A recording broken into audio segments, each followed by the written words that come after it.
மேஷ ராசிக்காரர்களுக்கு மகான்கள் வழிபாடு, காது மூக்கு தொண்டை விஷயத்தில் சிறிது கவனம்.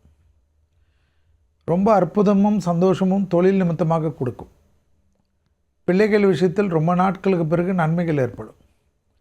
பிள்ளைகளுக்கும் உங்களுக்கும் ஒரு இறுக்கமான சூழ்நிலை காணப்பட்டிருக்கும், அது மாறும்.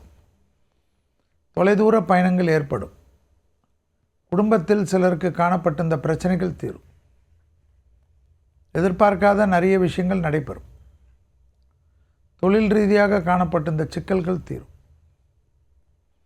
உத்தியோகத்தில் நீங்கள் நினைத்த காரியங்கள் அனுகூலமும் சந்தோஷமும் ஏற்படும். தனிப்பட்ட செல்வாக்கு கூடக்கூடிய நல்ல காலகட்டம். இழுபறியாக இருந்த சிக்கல்களை படிப்படியாக தீர்த்து கொள்வது யோக பலத்தை கண்டிப்பாக ஏற்படுத்தி கொடுக்கும். கண்டிப்பாக மேலதிகாரிகள் விஷயத்தில் நிறைய நல்ல விஷயங்கள் நடைபெறக்கூடிய காலகட்டம். வார்த்தைகளில் இருந்த பாதிப்புகள் படிப்படியாக நிவர்த்தி ஏற்படும். உள்ளூர் வெளியூர் தொலைதூர பயணங்கள், வருமானங்கள், புதிய ஆட்கள், புதிய தொழில் அமைப்புகள், ரொம்ப நாட்களாக சிந்தித்த விஷயங்கள் எல்லாம் உங்களுக்கு மாற்றத்தையும் அனுகூலத்தையும் ஏற்படுத்துவது கண்கூடாக பார்க்கலாம்.